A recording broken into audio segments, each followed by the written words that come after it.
Hello students. पिछली video तक मैं चैप्टर 1 को कंप्लीट कर चुका हूँ। अब ये चैप्टर नंबर 2 पॉलिनोमियल।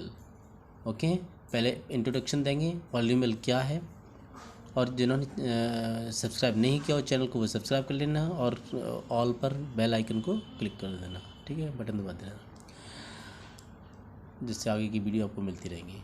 अब चैप्टर 2 में पॉलिनोमियल क्या है, ax² + bx + c इस टाइप की फॉर्म है मान लीजिए, जिसमें A B C real numbers होते हैं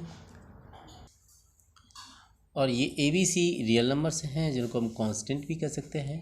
एक्स वेरिएबल है जिसकी वैल्यू हमें पता नहीं होती, डिफरेंट कुछ भी हो सकती हैं। ax² + b ax² और ये bx और ये c, देखिए ये इसके टर्म्स बोले जाते हैं। ये टर्म्स जो है प्लस या माइनस से कनेक्टेड होते हैं।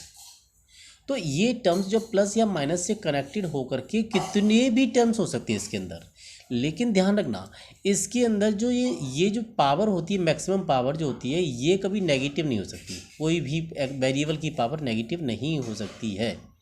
तो नेगेटिव नहीं हो सकती, इसका मतलब यह है कि अगर नेगेटिव हुई तो पॉलिनोमियल ही नहीं है। पहले तो ये ध्यान रखें, क्योंकि ये मैंने बोला कि इसकी जो पावर होती है, डिग्री जो होती है, जिसको डिग्री बोलते हैं मैक्सिमम पावर, वो पॉजिटिव होनी चाहिए। जीरो हो सकती है लेकिन नेगेटिव नहीं हो सकती, मतलब ये ध्यान रखो। अब क्या, तो ये जो टर्म्स होते हैं ये कनेक्टेड होते हैं और ये डिक्रीजिंग ऑर्डर में होती है या इंक्रीजिंग ऑर्डर में। देखो यहाँ पर 2, यहाँ 1, यहाँ पर कोई कांस्टेंट यानी कि 0 x/0, 0 को x/0 की वैल्यू 1 होती है, तो इसलिए c भी लिख सकते हैं, या c x/0, उसका मतलब एक ही है। तो अब हमने देखा कि यहाँ पे ये जितने भी टर्म्स हैं वो प्लस या माइनस से कनेक्टेड होते हैं, जैसे कि यहाँ पे प्लस से कनेक्टेड है। Highest power of the variable वो डिग्री होती है, इस degree of the polynomial which must be A positive integer, या तो पॉजिटिव होनी चाहिए या नॉन नेगेटिव इंटीजर होनी चाहिए। नॉन नेगेटिव का मतलब इन नेगेटिव नहीं होना चाहिए, बस ये ध्यान रखो। मतलब जीरो हो सकती है, जीरो से राइट साइड मतलब पॉजिटिव की तरफ जो कुछ भी हो सकती है, लेकिन हम देखेंगे ये पॉजिटिव होगी और इंटीजर होगी। ठीक है, अब एक्स एग्जाम्पल लेते हैं, x² + 5x + 6। यहाँ पे मैक्सिमम पावर कितनी है 2, तो ये डिग्री 2 हो गई। ठीक, देखिए पावर सभी पॉजिटिव है, डिक्रीजिंग ऑर्डर में है, और टर्म्स कितनी है, कौन कौन सी हैं, ये देखिए x² एक टर्म हो गई, 5x एक टर्म हो गई, x6 एक टर्म हो गई, तो ये 3 टर्म्स हो गई इसके अंदर। और तीनों टर्म जो है या 3 टर्म्स जो है प्लस से कनेक्टेड है। ठीक, तो इसका मतलब ये पॉलिनोमियल है। यहाँ पे 2x + 5, डिग्री इसकी देखिए x की पावर कितनी है, मैक्सिमम 1 लिखी नहीं जाती है, तो इसलिए 1 है। टर्म्स कितनी है, 2x और 5, दो टर्म है, प्लस से कनेक्टेड है, राइट। अब देखिए ये 6, इसमें x है ही नहीं, तो x की पावर 0 तो लगा सकते हैं इसके अंदर, जैसे हमने लगाया, तो डिग्री हो गई इसकी 0 और टर्म हो गई 6 अकेली है, एक ही टर्म है। ठीक है, अब कभी जैसे हमने यहाँ लिख दिया, देखिए ये ax² लिखा है, तो a का मल्टीप्लाई x² से हो रहा है, तो मल्टीप्लाई या डिवाइड में टर्म अलग नहीं होती हैं, केवल टर्म प्लस या माइनस से अलग अलग कनेक्टेड होती हैं, ध्यान रखना। अब देखिए एक्सरसाइज में ले रहा हूँ 2.1। अब 2.1 में क्या होगा जरा देखिए। ठीक है, अब देखिए एक्सरसाइज 2.1, इसमें y = px से पॉलिनोमियल को डिनोट करने के लिए यूज़ किया है। Are given below for some polynomial px। ठीक, find the number of zeros of px। अब x की वैल्यूज़ को देखेंगे, जीरोज भी कह सकते हैं, रूट्स भी कह सकते हैं, सॉल्यूशन भी कह सकते हैं, ध्यान रखेंगे जो। तो यहाँ पे हमने देखा ये x में पॉलिनोमियल है। x में पॉलिनोमियल का मतलब होता है कि x के एक्सेस को ही, x एक्सेस को ही चेक करना है। x एक्सेस जितने पॉइंट पर इंटरसेक्ट होगा x की उतनी ही वैल्यू हो जाएंगी। ठीक है, और x की वैल्यू को ही जीरोस कहेंगे। यहाँ पे देखिए ये जो लाइन है ऊपर, ये ऑरिजिन से ऊपर है, मतलब x एक्सेस को कहीं पे भी इंटरसेक्ट नहीं कर रही है, इसका मतलब नो जीरो कहेंगे, px हैज़ नो जीरो। यहाँ पे हमने देखा कि इसने कर्व ने यहाँ पे एक पॉइंट पे इंटरसेक्ट किया, इसका मतलब px हैज़ 1 0।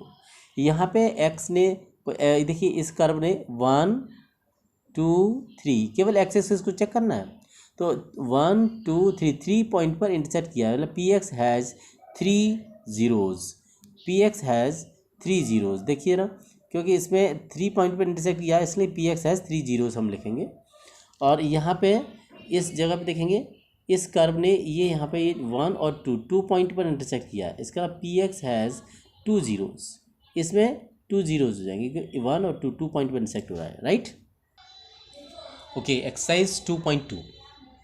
एक्सरसाइज 2.2, अब देखिए इसमें find the zeros of the polynomial following quadratic polynomial and verify the relationship between the zeros and their coefficients।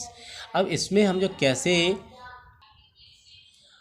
तो इसमें देखिए ये पॉलिनोमियल दे दिया x square minus 2x minus 8। अब हमने इसका सॉल्यूशन निकालें तो एक्स, देखिए इसमें एक्स स्क्वायर के साथ में जो भी नंबर होता है, यहाँ पे तो खैर कोई नहीं है तो 1 माना जाएंगे, तो इसका मल्टीप्लाई पहले इससे करते हैं। 1 का मल्टीप्लाई किया 8 से तो 8 हो गया।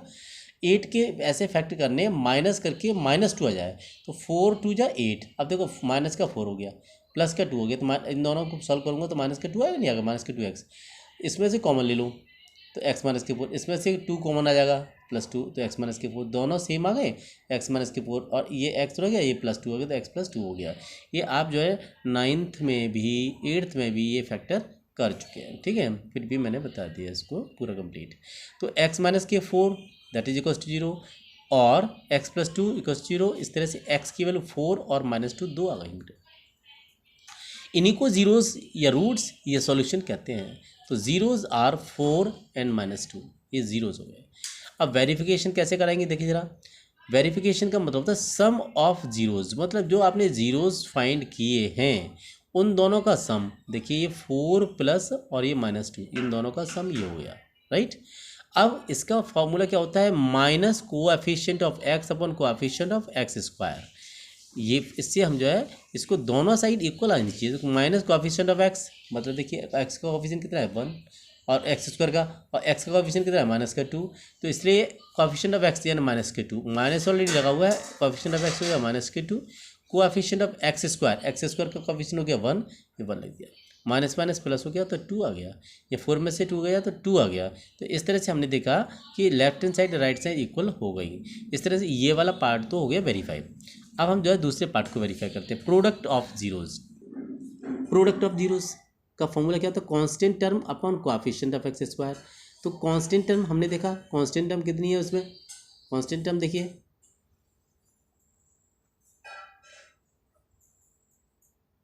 यस, तो यहाँ देखेंगे कांस्टेंट टर्म हमारा है -8, राइट, और ये -2 और ये हमारे थे, तो ये कांस्टेंट टर्म अकेला इसको बोलेंगे हम फिलहाल जो है, क्योंकि इसके साथ में वेरिएबल नहीं है इसीलिए कांस्टेंट टर्म इसी को बोलेंगे, ठीक है। अभी हमारा आ गया constant term upon coefficient of x square, ठीक है। तो अब देखिए कांस्टेंट टर्म -8 हो गया, कोएफिशिएंट ऑफ एक्स स्क्वायर 1 था, तो इस तरह से 1 का डिवाइड करेंगे तो -8 और ये 4 2 जा 8, प्रोडक्ट ऑफ जीरोस, तो -8 इक्वल हो गया, वेरीफाई हो गया। अब क्वेश्चन नंबर नेक्स्ट देखिए हम, यहाँ पे ये दूसरे मेथड से कर रहा हूँ मैं, 4s स्क्वायर -4s + 1।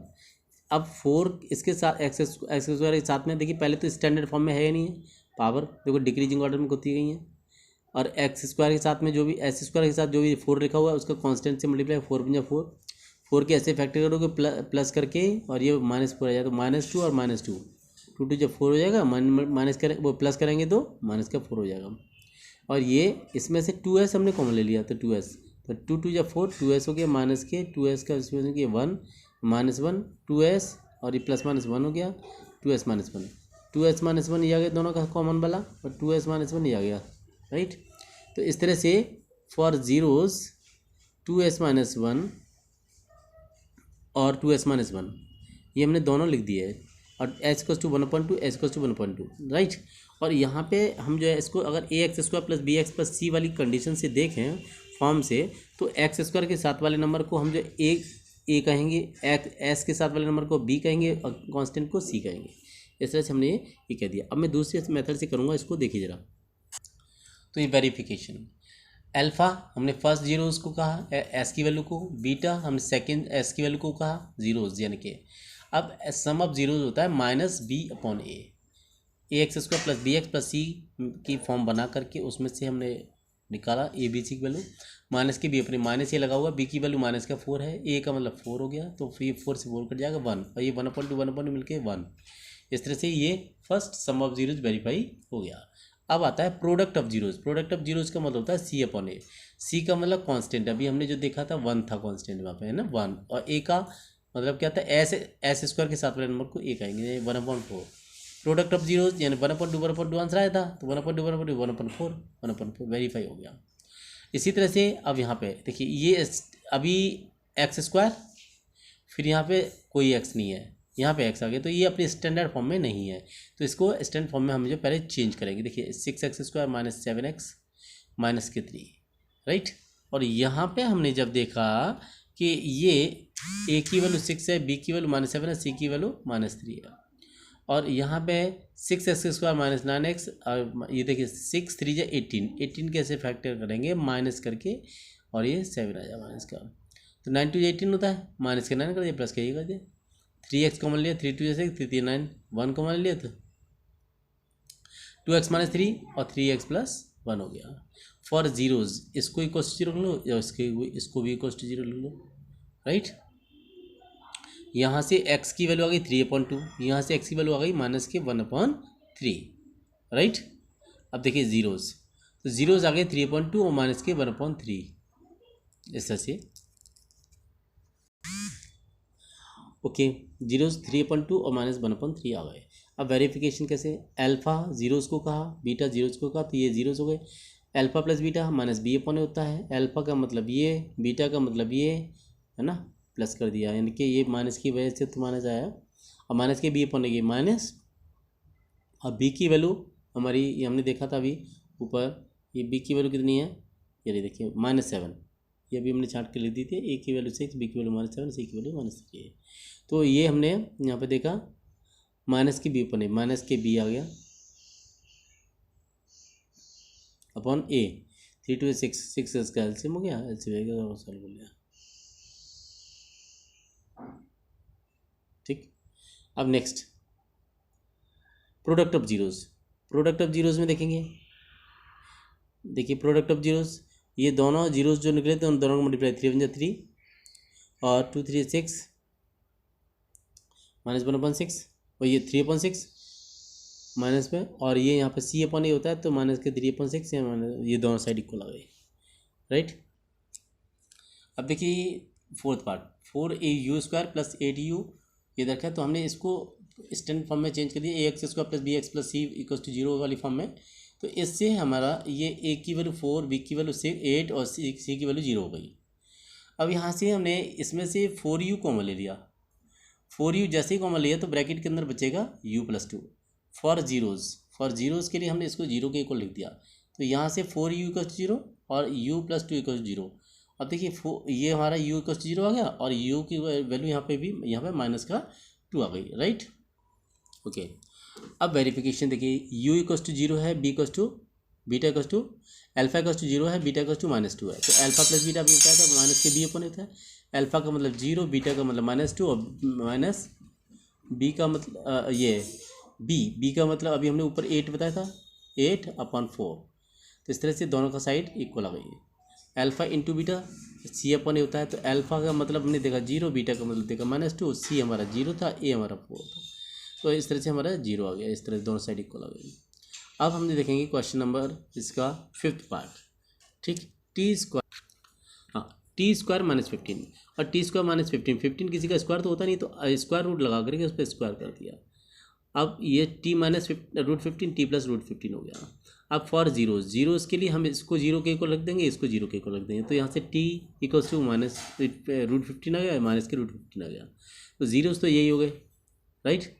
अब वेरिफिकेशन के लिए क्या किया, इसको हम t² - 15 जो दे रखा था, इसको स्टैंडर्ड फॉर्म में लिखा, t² + 0t माइनस के 15, a = 1, b = 0, c = -15, इस तरह से हमारा a b c की वैल्यू ये सेट हो गई। अब अल्फ़ा = √15, बीटा = -√15, राइट। अब देखिए alpha plus beta, alpha into beta, वही जो हम जो फाइंड करेंगे, alpha plus beta, alpha into beta, तो अल्फ़ा प्लस बीटा तो हो गया माइनस के b/a, मतलब अल्फ़ा की वैल्यू √15, बीटा की वैल्यू -√15, और ये b 0 है, माइनस लगा हुआ है 1/a, तो इस तरह से 0 = 0 हो गया। अब देखें प्रोडक्ट ऑफ जीरोज़, ये होता है c/a, तो प्रोडक्ट अल्फ़ा और बीटा दोनों की वैल्यू ये थी, √15 माइनस √15 मल्टीप्लाई कर दिया, रूट हट जाएगा -15। सी माइनस के 15 है, ए कितना है 1 है, डिवाइड कर दिया -15 इक्वल आ गए। तो इस तरह से हमने देखा कि ये वेरीफाई हो गया। Okay, question number 2। Question number 2 में देखिए, find a quadratic polynomial each with the given number as sum और and product of zeros respectively. इसमें सम एंड प्रोडक्ट दे रखे हैं, 1/4 सम हो गया और ये प्रोडक्ट हो गया। तो मैंने जीरोज कहा, जीरोज ऑफ द पॉलिनोमियल भी अल्फा एंड बीटा मान लिया।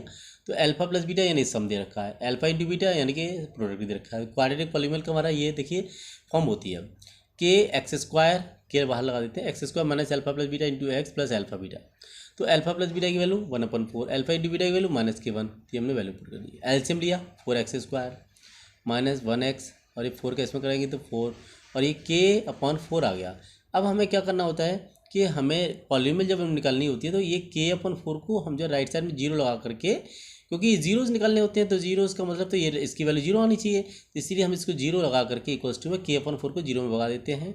और इस तरह से ये हमारा जो बचता है उसी को हम रिक्वायर्ड पॉलिनोमियल कहते हैं। ठीक है, अब देखिए इसका सेकंड पार्ट देखिए, एक सम ऑफ जीरो दे रखा है √2 और उस प्रोडक्ट ऑफ जीरो दे रखा है 1/3। तो जीरोज़ हमने अल्फा बीटा मान लिए, सम ऑफ जीरोज़ यानी कि ये हो गया, प्रोडक्ट ऑफ जीरोज़ यानी कि ये हो गया। तो क्वाड्रेटिक पॉलिनोमियल क्या हो जाएगा, k² minus alpha plus beta into x plus alpha beta. Alpha plus beta कितना हो गया √2, अल्फा इंटू बीटा कितना हो गया 1/3। ठीक, एलसीएम ले लो, 3 का इसमें किया था 3x², 3 का इसमें किया 3√2x माइनस के 1 है, ये इक्वल्स टू में 0 कंसीडर कर लो। तो 0 में कंसीडर करके क्योंकि जीरोस निकालने होते हैं तो जीरोस निकालने के लिए वैल्यू 0 होगी। अब इसको फिर ये 3 जो है एलसीएम नीचे जाकर के यहाँ हो गया, तो k/3 0 में चला गया, तो ये जो अंदर बचा यही इसकी रिक्वायर्ड पॉलिनोमियल हो गई। रिक्वायर्ड पॉलिनोमियल देखिए जरा, ये हमारी हो गई 3x² माइनस के 3√2। ओके, तो ये हमारा हो गया 3x² माइनस 3√2x प्लस ये -1, राइट। अब देखिए इसमें थर्ड है 0 दे रखा है, एक √5 दे रखा है। अब जीरोज़ को हमने अल्फा बीटा फिर से कंसीडर कर लिया, सम ऑफ जीरोज़ यानी 0 हो गया, प्रोडक्ट ऑफ जीरोज़ यानी अल्फा इंटू बीटा यानी √5 हो गया। क्वाड्रेटिक पॉलिनोमियल के लिए यही फॉर्मूला वही हमने यूज़ कर लिया। के हमारा है ही है x², ये देखिए minus alpha plus beta value 0 x हो गया, product of zero alpha into beta यानी कि हो गया हमारा इक्वल टू 0 कंसीडर कर लेते हैं, क्योंकि जीरोज़ होते हैं, 0 वैल्यू होती है सॉल्व करने पर। तो के की वैल्यू ये के तो 0 में चला गया। अब रिक्वायर्ड पॉलिनोमियल क्या हो जाएगी, तो देखिए ये 0x है 0 हो जाएगा, तो x² प्लस √5 यही इसकी पॉलिनोमियल हो जाएगी, रिक्वायर्ड पॉलिनोमियल। ठीक, ओके, थैंक यू।